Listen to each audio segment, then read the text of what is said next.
자, 이렇게 해서 이중초점 렌즈에서 발생될 수 있는 문제점 첫 번째로 상도약 현상에 대해서 설명을 좀 드렸습니다. 자, 두 번째로 이중초점 렌즈의 문제점 중에 하나가 중간거리 부분에 있어가지고 불명시력이 발생할 수도 있다라는 부분이거든요. 이게 발생할 수도 있고 안 할 수도 있어요. 이거는 이 피검자의 조절력 값이 얼마나 남았는지에 따라서 이제 불명시력이 발생할 수도 있고 안 할 수도 있고 그런 부분이거든요. 한번 이 내용에 대해서 그림을 통해서 확인을 한번 해보도록 하겠습니다. 자, 여기 있는 내용을 한번 쭉 보시게 되면은 이 사람의 원형 굴절 교정값 원거리를 볼 때 플러스 3디옵터가 필요한 원시안으로 되어 있어요. 원시안이고 근거리 검사를 했었을 때 필요한 애드 값이 플러스 2디옵터가 필요하다라고 되어 있고요. 그 다음에 이 사람이 가지고 있는 조절력 값을 측정해 보니까 1.5디옵터가 이 사람이 지금 현재 가지고 있는 조절력 값이다 라는 것을 이 내용을 통해서 확인해 볼 수가 있습니다. 자, 그러면 이 내용을 가지고 실제 이중초점 렌즈를 만든다라고 했었을 때 이런 형태로 만들어지는 거예요. 요거는 지금 플랫탑의 이중초점 렌즈인 거죠. 자, 그래서 원형부에는 원형부를 이제 정시로 교정하기 위해 필요한 굴절력과 플러스 3디옵터가 들어가 있는 상태이고 거기에다가 가입도를 플러스 이만큼을 가입을 해서 그래서 결과적으로는 근형부 도수값이 플러스 5디옵터가 만들어내지는 이런 렌즈를 착용했다라고 보시면 되겠어요. 이 피검자가. 자, 그러면 이 사람이 원형부를 통해서 볼 수 있는 명시 범위 그리고 근형부를 통해서 볼 수 있는 명시 범위를 봤었을 때 그 사이 부분이 안 보이는 부분이 단절되는 부분이 없으면 되는데 만약에 있다라고 한다면 중간거리부가 안 보인다라고 이렇게 생각을 하시면 되겠죠. 자, 그래서 저희가 이제 많이 해봤지만 이 수직선 상에다가 실제 이 사람이 볼 수 있는 명시 범위를 한번 표시를 한번 해보도록 하겠습니다. 자, 먼저 원래 이 사람의 원점은 지금 이렇게 표시했었을 때 이쪽이 눈 앞이고요. 눈 앞이고 이쪽을 갖다가 눈 뒤로 보시면 되겠고요. 피검자의 눈은 이쪽에 있다라고 생각하시면 되겠어요. 자, 그래서 실제 이 사람이 이제 안경을 안 썼을 때 원점은 여기겠죠. 눈 뒤 33cm로 표시되는 이 플러스 3디옵터 굴절 값으로 표시하면 이렇게 되겠죠. 여기가 이 사람의 원점이고요. 자, 근데 이 사람이 플러스 3디옵터의 렌즈를 착용한다라고 하면은 이 원점이 하나, 둘, 셋 눈 쪽으로 당겨와서 이쪽으로 바뀌는 거죠. 즉 정시로 교정이 된다라는 겁니다. 이게 바로 플러스 3디옵터 원형부를 통해서 볼 수 있는 이제 바뀌어진 원점 위치가 되는 거죠. 옮겨진 원점의 위치가 됩니다. 그래서 실제 이 사람이 이 렌즈를 끼고 이 원형부를 통해서 봤었을 때는 멀리가 그냥 잘 보이는 정시로 이렇게 교정이 된 여기가 실제 안경 썼었을 때 원점이 되는 거죠. 그죠? 자, 이렇게 되고요. 자, 이 상태에서 이 사람이 원형부를 통해서 보고 있는 상태에서 이 사람이 가지고 있는 조절력 값이 여기에서 플러스 1.5가 당겨지니까 여기가 지금 여기가 마이너스 1 이렇게 한 칸당 마이너스 이렇게 보시면 되기 때문에 여기가 이 사람이 원형부를 통해서 볼 수 있는 명시 범위가 되는 거죠. 되셨을까요? 이렇게 되는 거고요. 자, 그 다음에 이제 근형부 도수는 플러스 5디옵터잖아요. 그러면 다시금 원래 이 사람 원점에서 플러스 5디옵터를 가입한 지점. 그러면 눈 쪽으로 하나, 둘, 셋, 넷, 다섯. 여기가 근형부를 통해서 봤었을 때 옮겨진 부분이 되는 거예요. 그럼 여기에서 근형부를 통해서 봤었을 때 여기에서부터 시작이거든요. 그래서 여기에서 또 여기에서 이제 플러스 1.5 조절력 값을 갖다가 사용할 수 있기 때문에 여기가 근형부를 통해서 볼 수 있는 지점 이렇게 되는 거예요. 그러면은 명시 범위 자체가 이 부분이 원형부에서 볼 수 있는 명시 범위 이 부분이 근형부에서 볼 수 있는 명시 범위가 되는 거거든요. 그러면 이 사이 중간부 있잖아요. 이건 단절이 되는 거죠. 이 중간 부분 거리는 실제 이 사람이 볼 수 없는 불명시력인 거예요. 그래서 이제 이 사람 같은 경우에는 이러한 이중 초점 렌즈를 썼었을 때 보지 못하는 이런 불명시력 부분이 발생이 된다. 그래서 이런 부분이 이제 문제가 되기 때문에 중간거리부도 다 볼 수 있는 삼중 초점 렌즈가 이제 고안이 된 겁니다. 그럼 이제 원형부, 중간거리부, 근형부 이런 식으로 이제 세분화가 돼서 이 작은 렌즈를 갖다 또 세분화를 해서 이렇게 써야 되는 그런 이제 상황이 발생을 한 거죠. 자, 그래서 이렇게 이중 초점 렌즈에서 보시게 되면은 착용하는 사람의 이제 조절력이 얼마 남았는지에 따라서 때에 따라서는 때로는 이런 불명시력이 중간거리의 불명시력이 발생할 수도 있다라는 것이고 이것이 이중 초점 렌즈의 이제 두 번째 문제점이었어요. 그래서 이거를 보완을 하기 위해서 삼중 초점 렌즈가 고안이 됐었는데 이거 역시 너무 이렇게 부분에 나눠서 사용할 수 있는 실용시야 범위가 너무 줄어들다 보니까 조금 더 보기 편하고 조금 더 미용상으로도 좋은 그런 렌즈의 형태가 바로 지금 많이들 사용하고 있는 누진 굴절력 렌즈의 형태죠. 굴절력 값이 원거리에서부터 근거리까지 아주 점진적으로 자연스럽게 변화하는 그런 형태가 이렇게 고안이 되었다라고 보시면 되겠습니다. 자, 그래서 지금 보시고 계신 거는 이제 다양한 삼중 초점 렌즈인데 예전에도 꼭 요런 형태를 갖다가 써야만 했었었던 뭐 비행기 조정선, 그러니까 누진 렌즈가 나오기 이전에 그런 사람들 같은 경우에 어떤 특수한 경우에만 썼지 크게 많이 사용한 디자인은 아니었었거든요. 그래서 이런 식으로 좀 더 렌즈 부분을 구분시켜서 사용을 했었다라고 보시면 되겠습니다. 자, 그래서 다시 한번 정리를 해보게 되면은 안경 렌즈를 가지고 노안을 교정할 수 있는 방법이 가장 기본적인 방법은 단초점 렌즈가 있잖아요. 이제 근거리에서만 볼 수 있는 근용 안경인 거죠. 근데 요거 같은 경우에는 진짜 보고자 하는 한정된 거리만 딱 볼 수가 있어요. 요거보다 멀리도 안 보이고 가까이도 안 보이는 거죠. 그래서 요거는 이제 필요에 따라 썼다 벗었다 어차피 쓰면 멀리가 안 보이니까 그렇게 해야 되는 이제 불편함이 있었어. 요걸 갖다가 좀 보완을 하고자 이중 초점 렌즈가 고안이 됐는데 이거는 이제 멀리도 좀 시력이 안 좋고 가까이도 안 좋은 사람이 하나의 렌즈로 멀리랑 가까이랑 다 볼 수 있게끔 그런 목적으로 이제 고안된 렌즈인데 첫 번째는 상도약 현상이 문제가 됐었고 두 번째는 이런 식으로 불명시력이 발생할 수도 있더라라고 해서 이런 부분까지 조금 개선을 하고자 나온 게 중간거리부를 갖다가 따로 이렇게 구분을 해서 나온 형태 삼중 초점 렌즈가 있었다라고 보시면 되겠습니다. 근데 요거 역시도 사실은 실용적으로 사용하기엔 조금 문제가 있는 그런 형태다 보니 지금은 누진 굴절형 렌즈죠. 이런 형태가 지금은 주 사용되고 있는 그런 형태다라고 보시면 되겠습니다. 자, 그래서 이번 차시에서는 본격적으로 누진 굴절형 렌즈에 대해서 알아보도록 하겠습니다. 자, 누진 굴절형 렌즈는 팔 렌즈라고도 하는데요. 이 팔 렌즈는 프로그레시브 점진적으로 에디션 렌즈, 에드 값이 굴절력 값이 점진적으로 더 추가되는 그런 렌즈다. 굴절력 값이 점진적으로 커지는 그런 렌즈다라고 보시면 되겠습니다.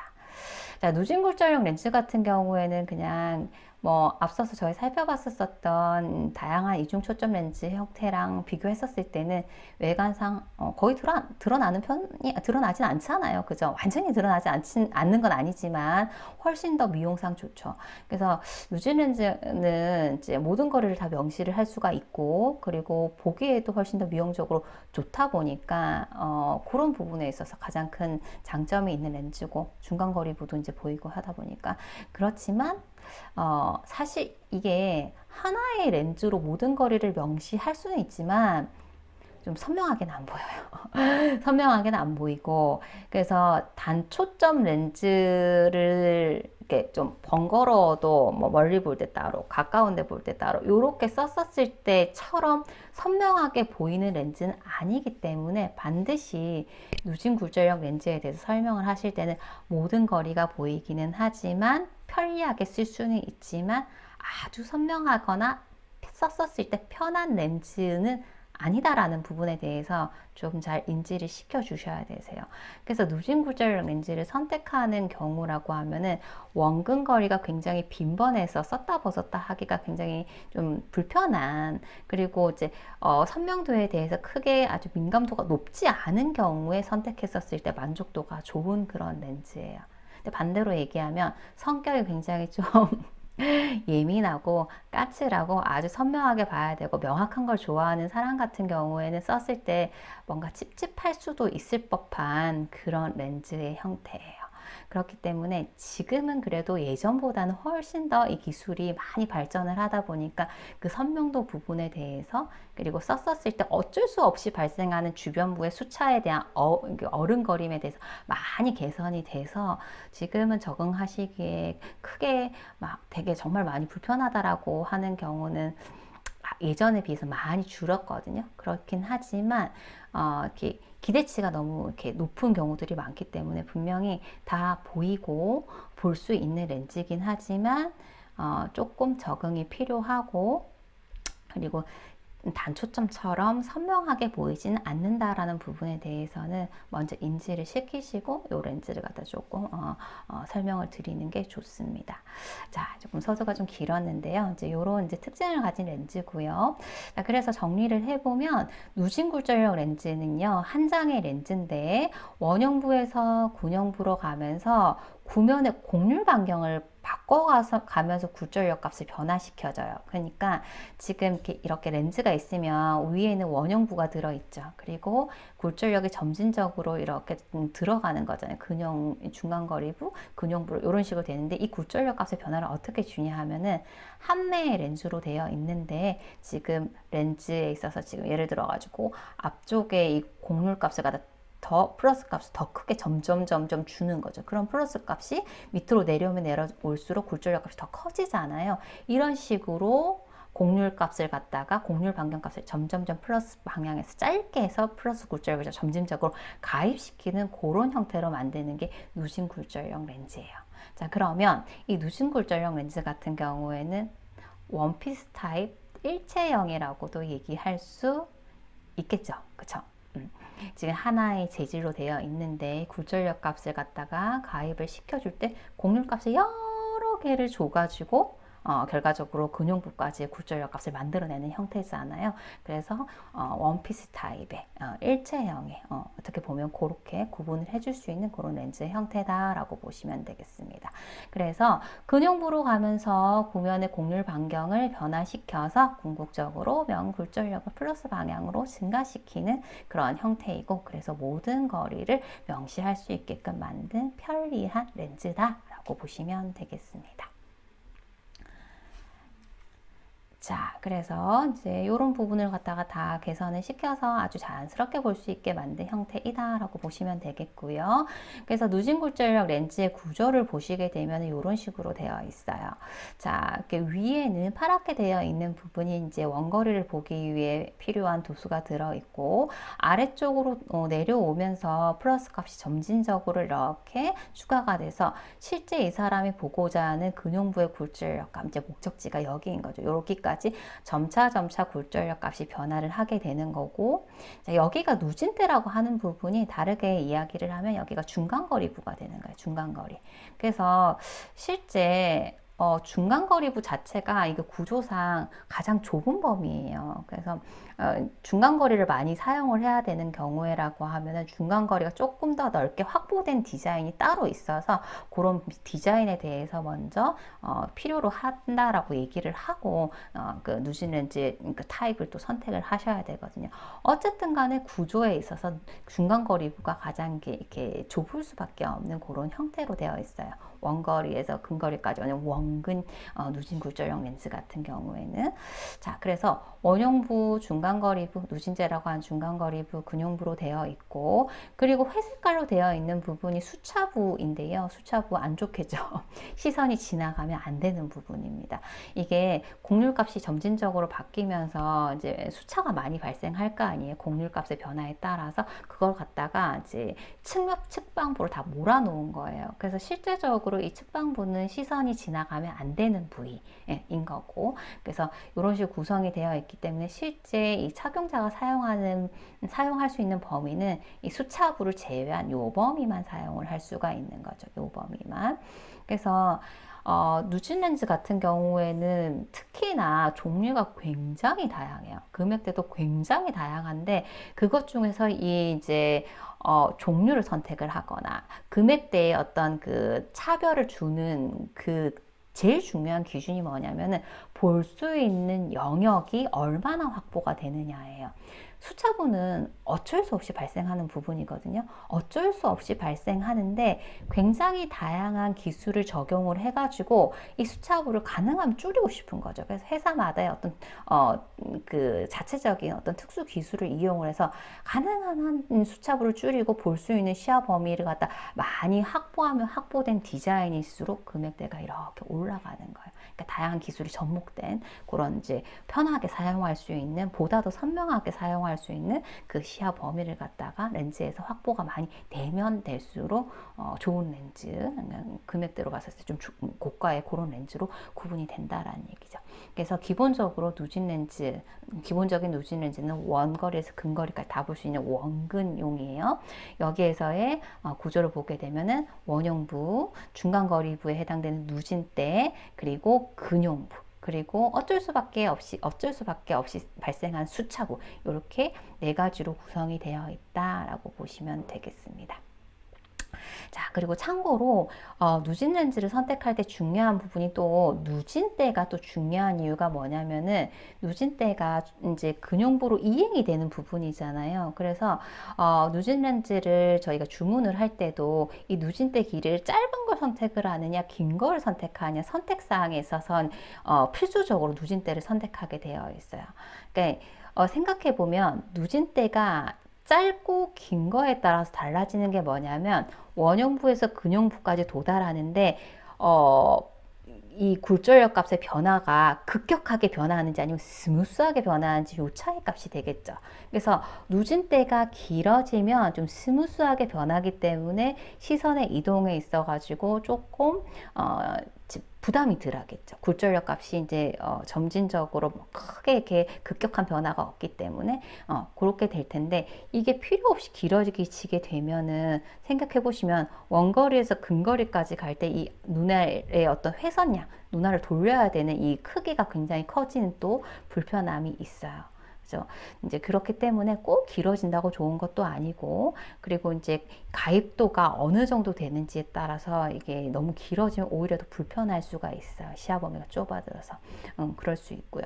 근데 누진대가 만약 짧다라고 하면은 원형부에서 근용부까지 가는데 굉장히 급격한 변화가 있겠죠. 그럼 수차 부분에 있어서도 굉장히 많이 한단 말이에요. 그렇기 때문에 조금 이 원근에 있어서 급격한 변화 때문에 적응하기는 힘들 수가 있지만 그래도 이렇게 짧게 하게 되면 일단 태도 작은 걸 선택을 할 수가 있고, 그리고 실제 내가 사용하는 실용 시야 범위에 있어서 원거리랑 근거리는 좀 더 효과적으로 많이 이렇게 확대가 될 수가 있어요. 확보를 할 수가 있어요. 대신 중간거리 부분은 더 짧아지겠죠. 그래서 그런 이렇게 누진대에 따라서 사용할 수 있는 실용 시야 범위도 달라지기도 하고 안구 회선량도 달라지기도 하고 실제 선택해야 되는 태의 이제 상하 폭도 달라지기도 하기 때문에 그런 부분들을 다 고려를 해서 누진대를 갖다가 안경사 선생님들이 딱 적절하게 잘 선택을 해줘야 쓰는 사람이 훨씬 더 편하게 쓸 수가 있습니다. 그래서 누진대 부분도 굉장히 선택할 때 아주 이제 신중하게 고려를 해야 되는 부분이다라고 보시면 되겠어요. 그래서 굉장히 중요한 부분이라서 추가적으로 좀 설명을 드렸습니다. 자, 그리고요. 지금 오른편을 보시게 되면 실제 누진 렌즈가 가공되지 않은 상태에서 이렇게 오게 되면은 이런 식으로 오게 돼요. 스티커가 위에다 붙여져 있는 상태로 이렇게 오게 되거든요. 왜냐면 떼고 나서는 실제 저희가 굴절력 값을 단초점처럼 이렇게 정확하게 측정하기가 너무너무 힘들어요. 그러니까 불가하다라고 보셔야 돼요. 그래서 처음에 올 때 붙여진 스티커를 가지고 저희가 조제 가공을 하게 됩니다. 자, 그렇게 봤었을 때 위에 있는 여기가 원거리에 있어서의 굴절력을 측정할 수 있는 부분이에요. 원거리 굴절력 측정 포인트. 그리고 여기가 근거리 굴절력 측정 포인트겠죠. 자, 그리고 지금 여기 봤었을 때는 이제 수평 기준선이 됩니다. 이 선 라인 있잖아요. 수평 기준선이고요. 그리고 조제 가공할 때는 이 크로스 라인, 이 포인트를 가지고 이제 조제 가공을 하게 됩니다. 여기 종공 중심을 여기에 맞춰가지고 가공을 하게 되고요. 보통은 프리즘 값이 없지만 프리즘의 어떤 그 처방이 있다라고 하면 여기에서 처방한 프리즘 값을 확인을 해 주실 수가 있어요. 그래서 이렇게 구성이 되어 있다라고 보시면 되겠습니다. 자, 한 가지 여기서 퀴즈 하나 내볼까요? 지금 이 렌즈는 실제 착용하는 사람 기준으로 어느 쪽의 렌즈일 것 같으세요? 쓰는 사람, 내가 쓰는 사람인데 이 렌즈를 썼다 했었을 때 어느 쪽 하셨어요? 자, 요거는 착용자 입장에서는 오른쪽 렌즈가 되겠죠. 어떻게 보시냐면은 지금 근형부 같은 경우에는 이제 이렇게 폭조를 하잖아요. 이렇게 안쪽으로 되어 있기 때문에 근형부는 이렇게 코 방향으로 이렇게 범위가 구성이 되어 있어요. 그죠? 그래서 이제 오른쪽으로 썼었을 때 요쪽이 코 방향이 되는 거죠. 여기가 코 방향이 돼야 되는 거기 때문에 착용자의 입장에서는 이 렌즈는 오른쪽이라는 것을 확인을 할 수가 있겠죠. 이렇게 보시면 되고, 그리고 누진 렌즈 같은 경우에는 굴절력 측정이라든지 이런 게 사실 정확하게 측정하기가 굉장히 힘들기 때문에 마킹이 또 있어요. 그러니까 애드 값은 적혀져 있거든요. 그래서 애드 값도 반드시 이제 확인을 해주셔야 되는데 이렇게 불빛에 비춰서 보게 되면은 애드 값이 이제 각인이 되어 있어요. 그래서 귀 방향에 애드가 이렇게 각인이 되어 있고, 그리고 코 방향 같은 경우에는 이제 브랜드명이라든지 브랜드에서도 굉장히 다양한 누진 렌즈가 나올 텐데 그 렌즈 중에서 어떤 사양인지 사양도 굉장히 중요해요. 왜냐면은 이제 뭐 어떤 종류인지에 따라서 실제 이 사람이 주로 원형을 많이 써서 완용부를 많이 이렇게 확보한 디자인인지 아니면 근용부를 더 많이 이제 확보한 디자인인지 디자인에 따라서 굉장히 다양하게 나오기 때문에 반드시 누진 렌즈를 하러 온 이제 고객 같은 경우에는 지금 쓰고 있는 렌즈를 확인할 때 어느 브랜드의 어느 상품을 쓰고 있었는지 그리고 애드 값은 얼마가 됐는지를 갖다가 각인을 통해서 확인을 하고 그리고 원형부의 굴절력 값과 근형부의 굴절력 값이 정확하게 측정이 되지는 않겠지만 그거 역시 참고사항으로 측정을 해가지고 검사를 진행을 하셔야 됩니다. 자, 왜냐면은 지금 브랜드 같은 경우에는 회사들마다 굉장히 다양하고 어떤 그 범위 자체의 확보가 이제 다양하게 되어 있다 보니까 이 렌즈를 쓰고 왔고 이 렌즈에 만족하고 있는 사람 같은 경우에 가능하면은 요 브랜드의 이 디자인에서 뭐 동일하게 해주든 아니면 업그레이드 해주든 이런 식으로 해야지 완전 다른 걸로 바꿨을 때는 또다시 적응을 해야 되기 때문에 조금 불편해하고 컴플레인을 걸 수가 있는 부분이에요. 근데 뭐 반대로 이거를 썼는데 굉장히 불편했다. 그럼 불편 사항을 알고 어떤 부분이 개선이 돼야 되고자 하는지를 갖다 듣고 나서 그러면 이 제품이 아닌 다른 제품으로 이제 원하고자 하는 그런 니즈에 대해서 좀 선택을 해 주셔야 되겠죠. 그래서 꼭 이런 부분들도 잘 기억을 해 주셔야 되겠습니다. 자, 그래서 다시 한번 누진 렌즈의 구성에 대해서 정리를 좀 해볼게요. 자, 누진 렌즈는 기본적으로 원형부 굴절력 값이 들어있는 원형부가 있고, 그리고 근형부 굴절력 값이 들어있는 근형부, 그리고 중간거리부, 누진대라고 하는 중간거리부가 있고요. 측방부에는 수차부, 수차몰림부, 시선이 지나가면 안 되는 부분으로 이렇게 구성이 되어 있습니다. 그리고 누진 렌즈의 숨긴 표시 이렇게 보시게 되면은 누진 렌즈에는 어느 회사의 제품인지 어느 상품명인지를 갖다가 나타내주는 그런 내용이 들어있고요. 가입도 값 이렇게 들어있는데 이렇게 봤었을 때 역시나 지금 이 렌즈 같은 경우 여기가 근용부니까 착용자 입장에서는 이 렌즈 역시 오른쪽 렌즈가 되겠죠. 여기 코 방향이고 그러면 귀 쪽 방향에 가입도가 있고요. 코 쪽 방향에 로고, 메이커 및 상품명이 있습니다. 그래서 요거 반드시 확인해 주셔야 되시고요.